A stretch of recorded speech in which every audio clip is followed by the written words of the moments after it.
We have a few more minutes.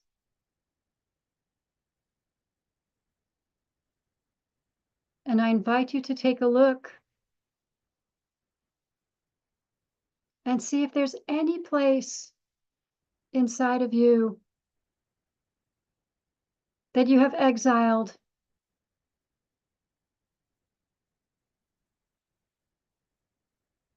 or diminished.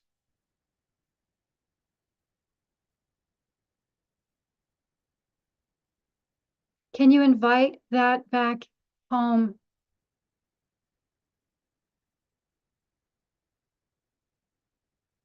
Elohai neshama shenatatabi tehorahi.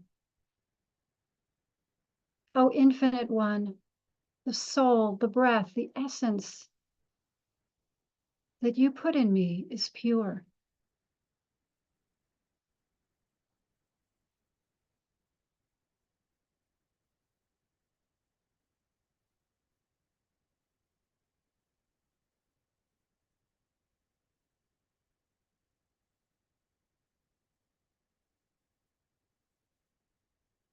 Can you invite all of you to be held?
We gently bring our attention back to our space,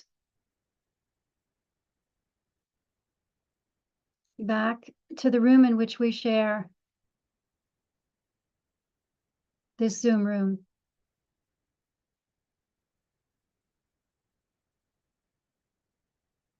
And I say to us, invite you to say to yourself, welcome home.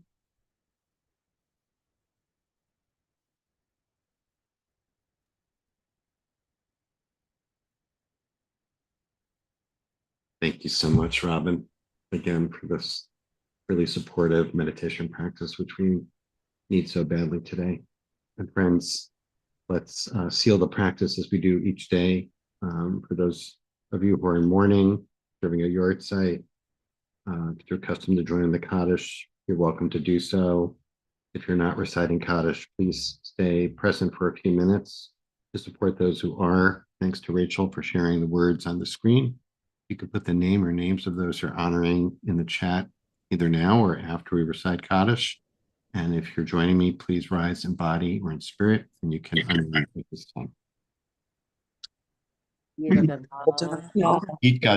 Yitkadash, Shemei Rabba, Amad Yitzrach, Yitkev Yalit, Hey, Hayekol, Mekol, Haye, B'chol Beit Yisrael, Beit V'Alach Yisrael, Yisrael, Salah, B'Zman, Amen. Hebrew, Amen. Yehi Shmei Rabba Mevarach, Olam Shalom, Amayach, Shabbat V'Yishtabach, Barak Ar Yishtabach, Ar V'Yitramah, V'Yaseh, V'Yitramah, V'Yaseh, V'Yishtar V'Yitaleh, V'Yishtabach, V'Yishtabar, Shmei V'Yitaleh, Kedusha, V'Yishtabach, Shmei Ve'ela Kedusha, Mikol Birchata V'Shirata, Ve'elom Mishpach V'Chata Birchata Shirata, V'Nechatan V'Ishtakata V'Chama, V'Nechatan, Na'amiran Shlama Rabba V'Yaman Shemaya, Ve'ehi Shlama Rabba Mishmaya, Vayikri Malenu V'Yamav, V'Yisrael Huya V'Yimru, Shabbaton, Shalenu, Ko Yaseh Yisrael, Shalem V'Yimru, V'Ko Yosef, Yaseh Shalem, V'Yimru, Alenu V'Yilkol Yisrael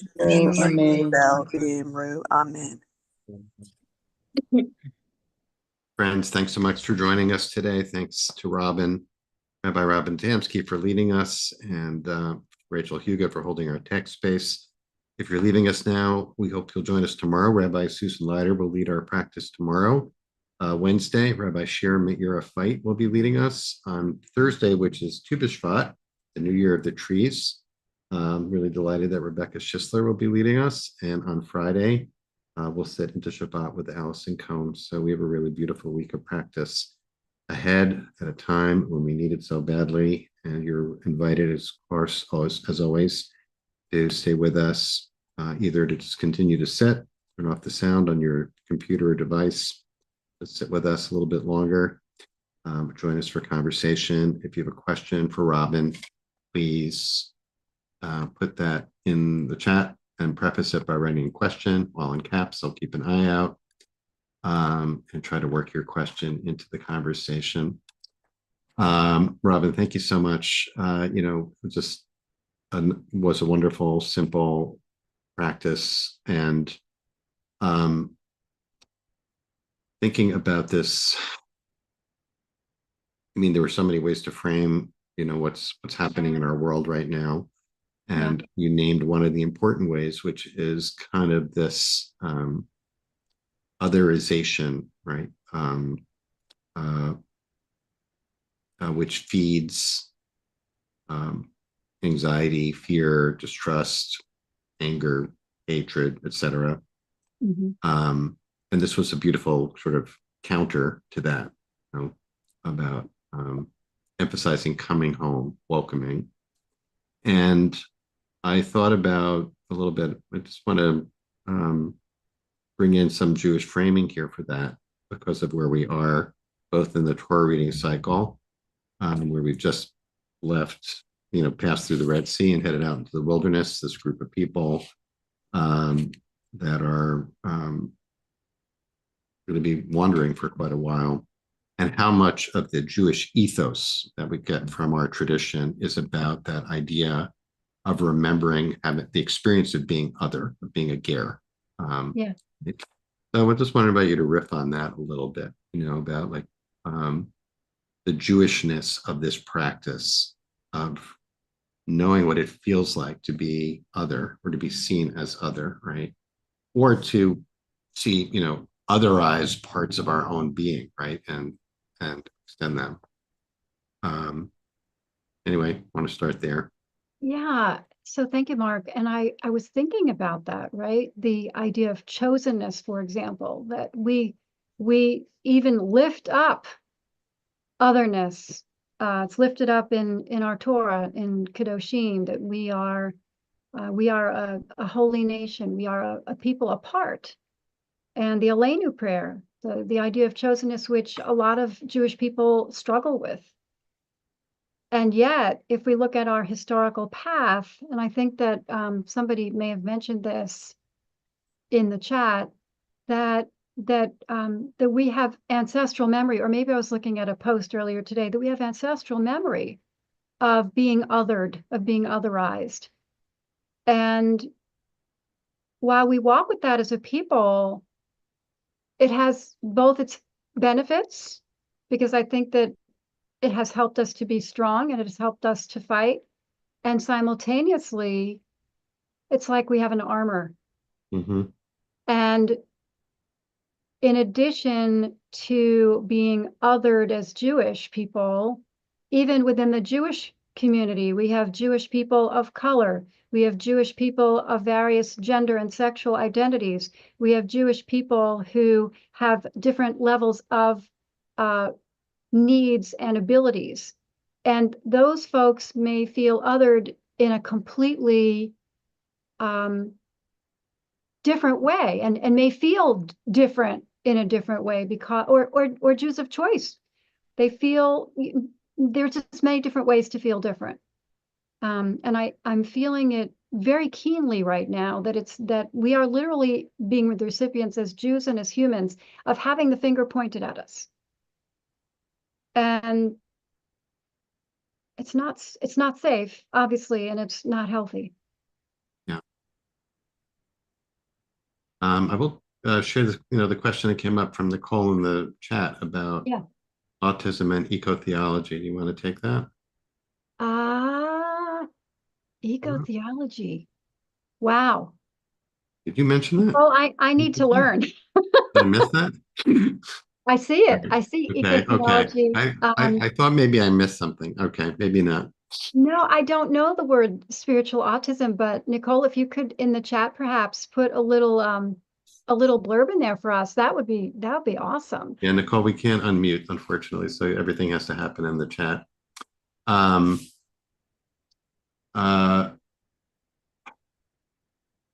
let's take Harris's question about recent conversations have raised the question, what does each person give up by trying to fit in? It's a great question. Sure, that's beautiful, Harris. And I think that that is a little bit of what I was getting at today. Mm-hmm. That I'm thinking as I'm reading this book, which I'm just at the very beginning of, I'm thinking of ways that I was taught to fit in, which have become so much a part of the way I live my life that I don't even think about them. And some of those are wonderful because they've given me tools that I might not otherwise have developed. And at the same time, I have sacrificed my need to be quiet, for example, or things that I do in a way that might be looked at by other people as peculiar. I'm a pretty silly human and I do weird things and I dance around a lot, and other people might scratch their heads at that, but that feels honest to me. So the ability to reclaim places where someone or lots of someone's said to us, I don't think so, is not only freeing, but if we can feel compassionate with ourselves about that and perhaps even lift it in conversation with those we know and love, that might open up the space for them to reclaim places within themselves that may be a little less common. So yeah, I think we gain and we lose by fitting in. I like that very much. I'm thinking, as I posted something on social media this morning, just letting people know who was teaching this week. And each week I'm thinking about how to frame what we do on the daily sit in a way that people might understand, like, why are we here? Okay. And there are a number of different reasons why we're here. And what you did today gave me some food for thought about cultivating authenticity as one of the reasons why we're here. We're here. Why are we here? Everyone, of course, people, please feel free to share why you're here in the chat. I can't speak for why everybody is here, but it seems to me that many of us are here, number one, just simply to breathe, to settle, to calm down. Some of us are here to for some relief from anxiety. It's a little bit of a refuge, maybe. It's a oasis, an opportunity to kind of step back. Some of us are here to cultivate compassion for ourselves and others. That's, this is a compassion practice.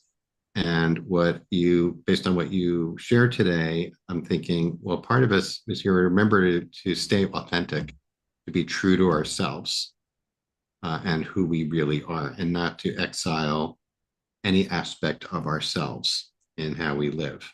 That's like each of these things, I would say, Dayenu, it's a good enough reason to be here.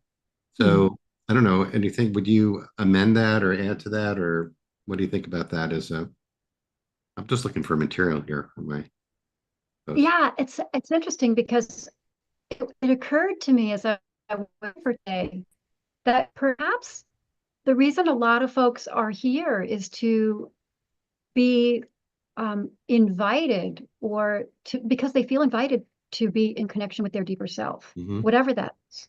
And perhaps that, I know that there is meditation that's taught in some schools today, but it wasn't taught when I was growing up. And anyone whose learning style or needs were different than the average just, either struggled or got, you know, victimized in one way or another, or didn't do well. And Harris, going back to what you said, yeah, we each have a unique purpose for being here. Um, I love the text from the Talmud that says that whoever saves a life, it's as if that person saved an entire universe. Because Mhm. within each of us is something that is completely unique, that cannot be replicated by any other person, even a twin.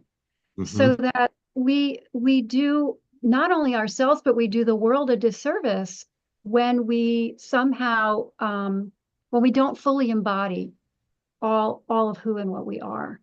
Um, so Mark, I'm not sure that I answered your question, Yeah, but you did. You did. uh, I and mean, you I'm did. looking back at Nicole's statement saying that spiritual autism was coined by Catholic eco-theologian Thomas Berry in the 70s, was a misnomer. I'm just going to kind of cut to the chase. That being autistic meant you were disconnected from the earth. And I I appreciate what you said, Nicole, that I think that why can't any of us be connected to the earth? But I'm honestly saying that without a lot of data. So please forgive me if I'm overstepping.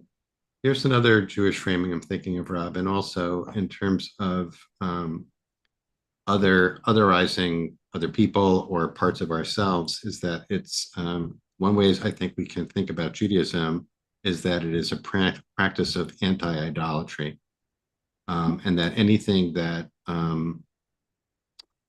we can go all the way back to that, that midrash about Abraham as a kid in his father's idol shop, smashing the idols, Right, right?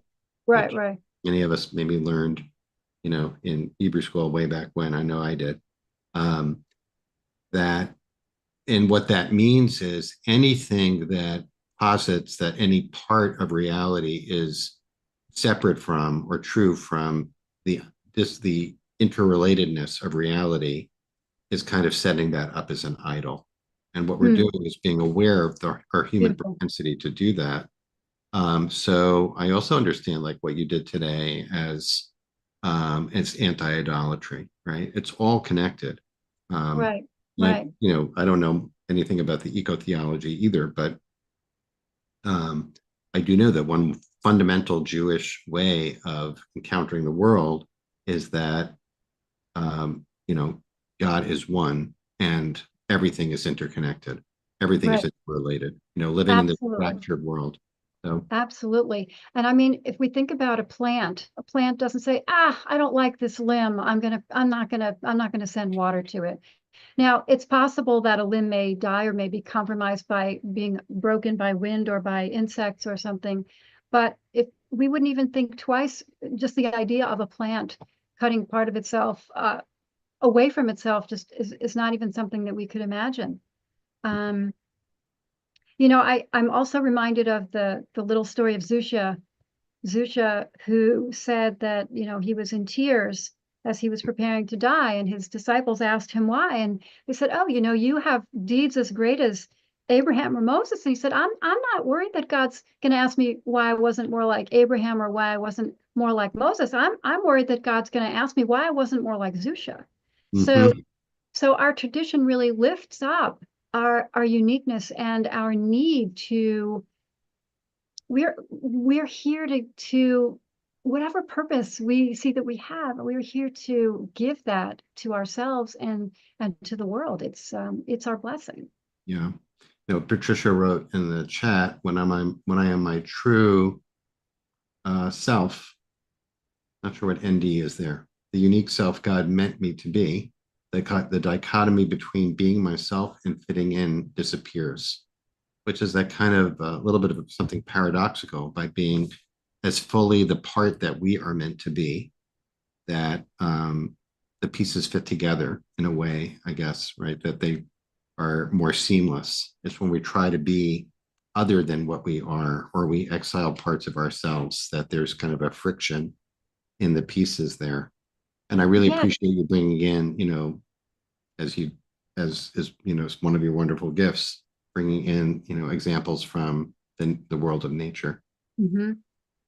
Yeah, and I also reflect, in the years that I've been on this planet, that the more in integrity, the more aligned I am with myself, the more I bring people to me that can appreciate all of who I am and that can resonate. They may not be the same as me, and that would be boring, but that there's enough to share because there's a safety in being vulnerable and being in embodying our fullness. Yeah. Yeah. So yes, and NDIC is neurodivergent. So thank you so much for that. And I wonder how many of us may be neurodivergent that we haven't been exposed to. It certainly wasn't a term when I was growing up. Right. Right. All right, we are at time. Robin, as always, thanks so much for the gift of your presence, teaching, and your ongoing contributions to this community. We're grateful to you for all of that. Grateful to Rachel for holding our space together today, as always, and each of you for being here. And hope to see you tomorrow to practice with Rabbi Susan Leiter. Everyone, be safe and well. Many blessings. Thanks, everybody. Blessings. Bye.